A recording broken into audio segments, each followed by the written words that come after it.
Pessoal, beleza? Bom, para quem está chegando agora, eu sou o Thiago, esse aqui é o meu canal Crítica Marxista. Vídeo de hoje vai ser discutindo esse texto aqui do Jamie Merchant, né, sobre moderna teoria monetária, tema aí que deu uma esquentada de novo na semana passada. Por que eu acho esse texto aqui muito interessante, né, que ele vale a pena ser comentado, vale a pena ser lido? Vou deixar aqui o link na descrição do vídeo, né?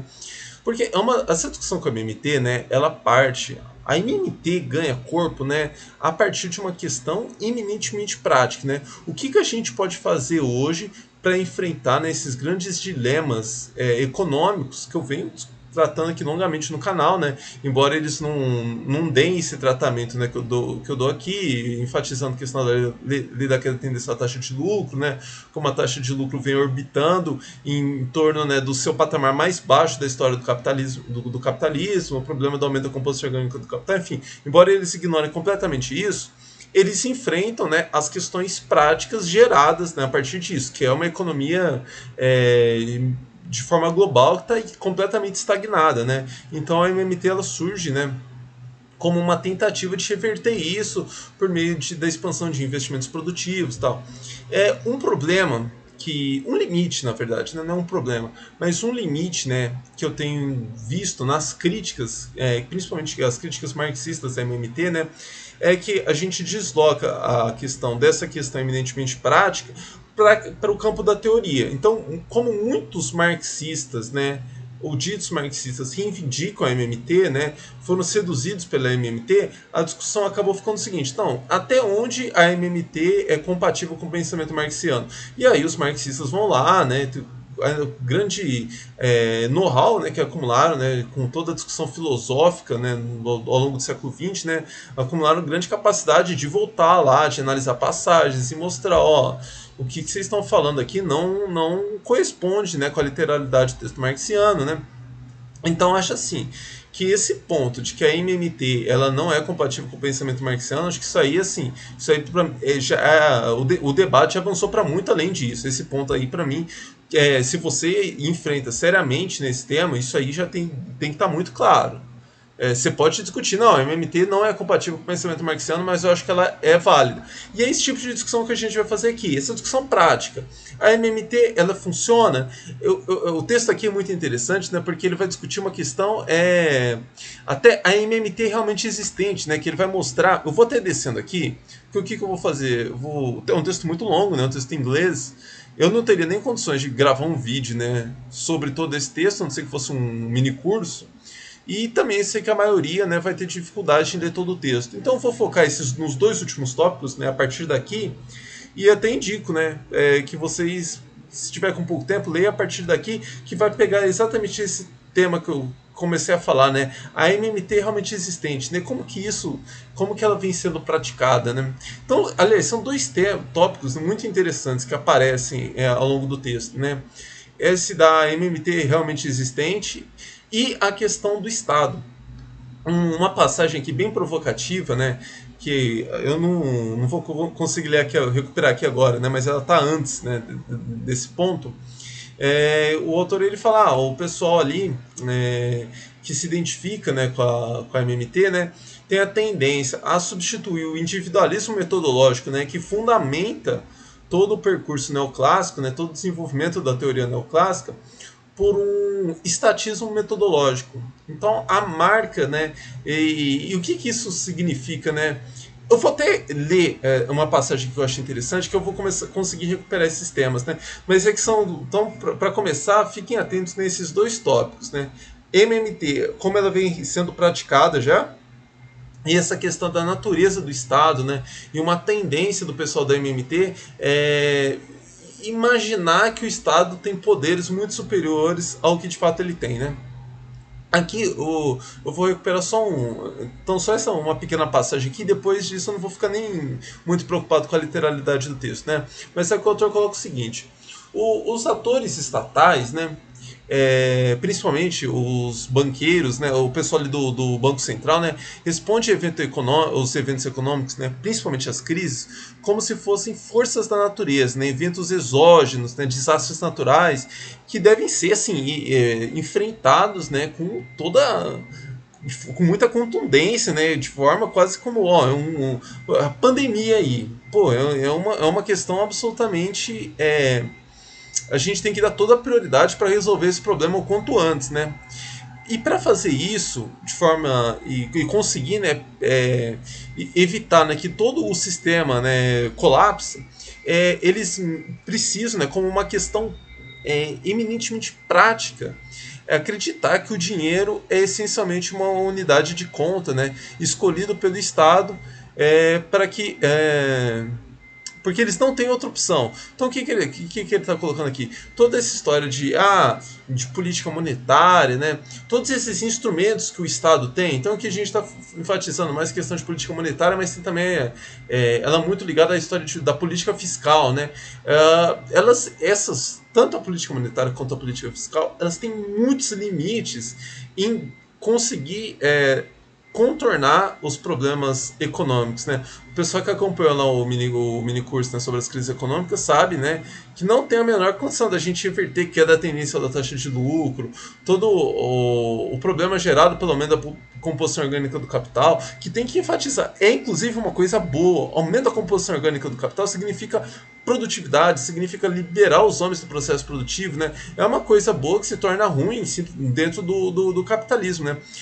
Isso, a solução para esse problema não passa por política monetária e por política fiscal, né? Mas o Estado, né, para poder dar conta, tem que os atores estatais, né, tem que acreditar com todas as forças que é o bastante, que você vai conseguir reverter esses problemas com política monetária e política fiscal, né?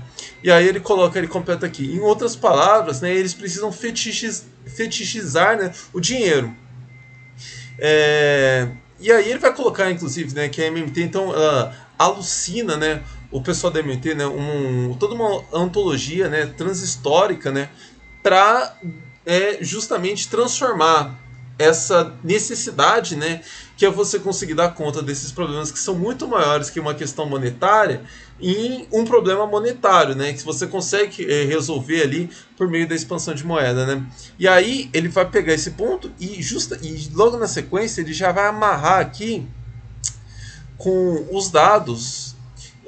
Quando começou com a economia, isso aqui em outros pontos do texto, né, acho que até mais abaixo, ele vai mostrar que a economia mundial em 2019 estava atingindo uma baixa, né? De novo, como eu tenho comentado longamente lá no mini curso e em outros vídeos, né? O que a gente tem visto da trajetória econômica desde os anos 70, né? Ela oscilando ali na baixa. Então, há momentos, por exemplo, ali nos anos 80, em alguns lugares nos anos 90, a economia parecia que estava dando uma recuperada, afunda de novo, né? O que a gente tem visto é isso. Então, oscilando sem piorar muito, mas também certamente sem melhoras, né? Tirando o caso China, né, que eu acabei de discutir aqui em vídeos recentes do canal, né? Mas aí veio a pandemia, então todo esse cenário que era muito ruim se transformou em algo, assim, problema gigantesco, né? E ali, logo de cara, o Banco Central norte-americano, né, ele já prometeu que ia injetar 27 trilhões de dólares se fosse necessário. Então, ó, vamos emitir aqui 37 trilhões de dólares, 27 trilhões de dólares, se a necessidade para isso aparecer mesmo. Então veja, e aí ele vai mostrar aqui, quem quiser acompanhar aqui o texto, né, ele vai mostrar como desde a crise de 2007 e 2008 isso vem sendo feito. Então, muita emissão de moeda, inclusive, né, adicionar esse ponto, né, àquilo que eu comentei sobre a China. Eu falei lá num ponto, lá no vídeo sobre China, né, que com todos aqueles mecanismos interventivos, o Estado chinês ele não precisava recorrer exclusivamente a essas práticas de emissão de moeda para gerar crédito na economia, porque ele consegue, né, impor essa dinâmica, né, essas diretrizes para o sistema financeiro, né, para todos os bancos. Mas, ainda assim, o governo chinês ele emite muita moeda, né, então ele vai mostrar aqui também, em termos... Eu não vou ficar aqui falando dos dados, porque Acho que tá, a dívida está em 300% do PIB, então, mas eu estou batendo só o olho aqui, eu posso estar falando bobagem.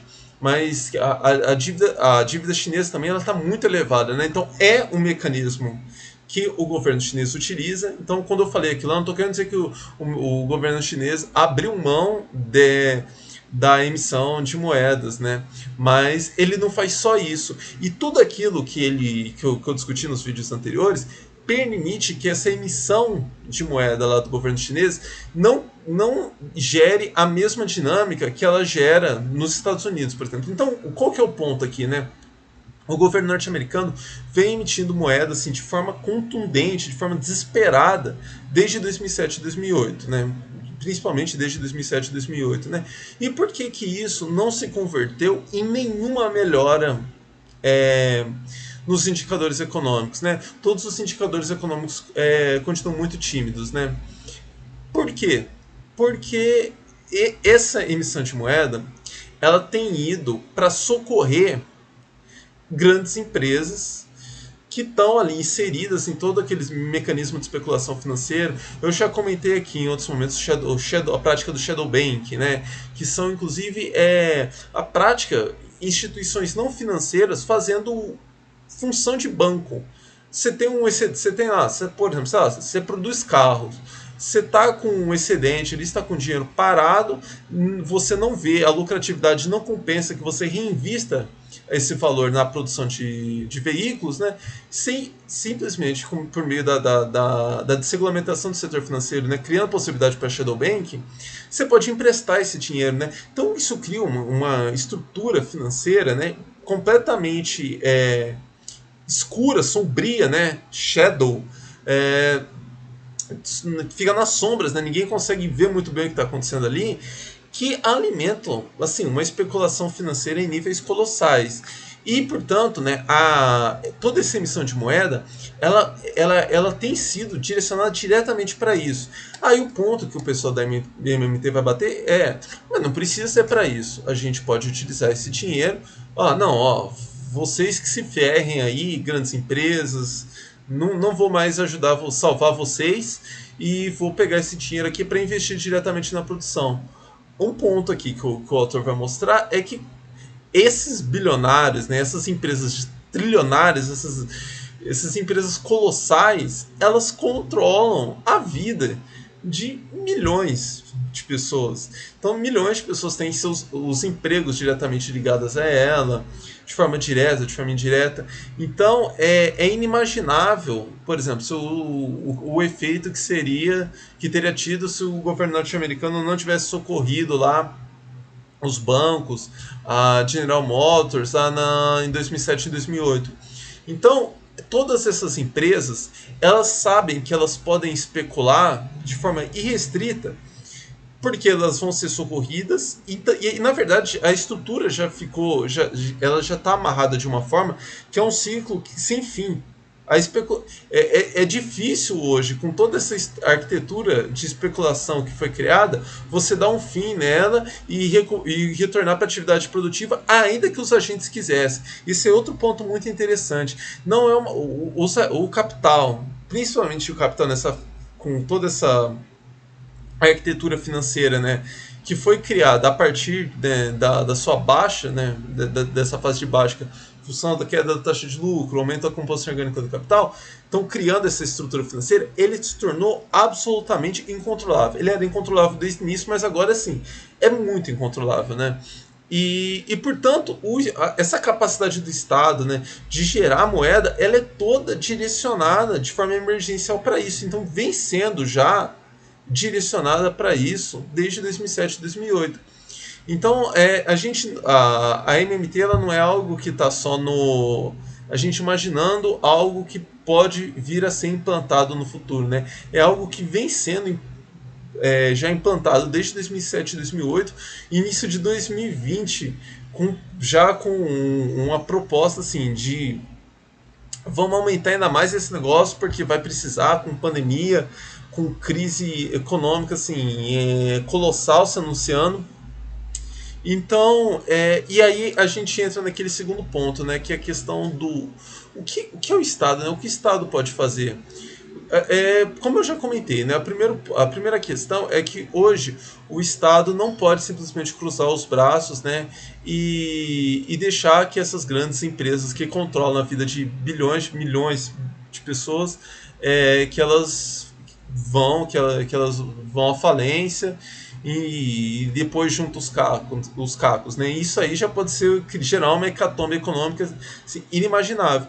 E o segundo ponto, né? Independentemente disso, o Estado nunca foi uma instituição que paira acima da luta de classes, ou uma instituição que ela não tem suas raízes na própria lógica do capitalismo. Né? O Estado ele é um instrumento, uma ferramenta necessária para a reprodução do capital. Né? Então o próprio Estado ele tem uma posição muito é, amarrada, necessariamente amarrada, atrelada com a dinâmica econômica, né? E, portanto, com os interesses do capital e dos capitalistas, dos gestores do capital, né? Então, aqui é um ponto, né, que é muita ingenuidade imaginar que o problema até agora, né, da MMT realmente existente é que ela é consequência de gestores políticos mal intencionados, que não tem compromisso com o povo, que só tem compromisso, né, com as frações do capital. Não é isso. Os gestores políticos, eles necessariamente, eles por princípio, eles nasceram para dar conta das contradições dos movimentos ali da própria dinâmica capitalista, né? Então é um ponto assim que aparece que o autor ele vai retomar em diferentes pontos do texto e com diferentes níveis de análise, né? Em alguns pontos, como aqui, né, apresentando dados, numa discussão mais concreta, e em outros pontos, né, numa discussão mais teórica. Então, esse texto aqui ele é bem interessante, porque ele tem uma discussão teórica também bem interessante. Ele vai falar, ele vai fazer um percurso ali, né, de todas essas ideias de política monetária, né, mais ligadas à MMT, recuperando lá desde o início do século XX, vai falar um pouquinho, né, das contradições que isso tem com o pensamento marxiano, né, como que eu falei, o tema que eu até comentei no início, né, do vídeo. Então, ele é um texto muito completo, é um texto muito longo, mas o que eu acho mais interessante dele é esse ponto, né? Discutir como que a MMT já vem sendo implantada e não é uma questão de, os gestores políticos hoje eles são mal intencionados. Se vier gestores políticos bem intencionados, a MMT realmente existente, ela se tornaria muito diferente do que ela tem sido feita. Não, a MMT, ela surgiu, ela não teve esse ponto aqui que eu acho que é muito interessante, né? Que é uma questão que é brilhante, né? A solução do materialismo para ela, né? Que não é essas grandes ideias, né? Que parecem que revolucionam as sociedades, né? Elas não surgem do nada. Não é uma mente brilhante lá olhando, cai a maçã na cabeça lá do indivíduo, ele, eureka, olha lá o que eu pensei aqui, moderna teoria monetária, ou seja lá, que outra grande ideia revolucionária, né? Principalmente no campo da economia tivemos, né, ao longo dos últimos 2, 3 séculos, né? Essas ideias elas partem de necessidades práticas, né? De contextos específicos que geram, né, problemas, né, que as pessoas têm que encontrar uma resposta para ela, os gestores do capital, os gestores políticos, né? Então a MMT, de novo, ela não apareceu agora porque antes o Keynes, os grandes economistas, eles não tinham essa visão e agora a gente ficou mais inteligente ou apareceu uma mente brilhante, né? Não, é porque agora a gente não tem outra escolha. Como eu também comecei a comentar no início, né? Política monetária tradicional, política fiscal tradicional, câmbio, desvalorizar câmbio, essas coisas não têm funcionado mais justamente porque elas não dão conta. Elas são simplesmente mecanismos ali para regular os movimentos do capital. Eles não têm a capacidade de transformar a natureza do capital. Então é esse tipo de discussão que a gente está É esse nível de discussão, né? Mas o que eu queria completar esse vídeo da seguinte forma, né? O que eu fiz naquele vídeo sobre China e eu achei que ficou legal, né? Eu fiz um primeiro vídeo, inclusive comentando texto, meio confuso, igual esse aqui, muita coisa, muito conteúdo, alguns pontos eu passo tangencio, aí vocês comentam, falam, pô, esse ponto aqui ficou confuso, queria que você comentasse mais esse ponto, e aí, se tudo der certo, semana que vem eu volto com uma segunda parte desse vídeo, mas aí atacando esses pontos que vocês levantaram nos comentários. Então, se tiver essa demanda aí, semana que vem eu volto com uma parte 2 aqui, comentando esses pontos que vocês vão levantando aí. Então é isso, gostou do vídeo, curta, comentários de engajamento também, de preferência ajudando aí, trazendo esses pontos aí para alimentar o nosso próximo vídeo. Ainda não se inscreveu no canal, se inscreva aí. Já passou da hora, inclusive, e a menos que você esteja chegando aí agora. Acho que não tinha outro recado para dar, não. Então é isso, um abraço e até a próxima.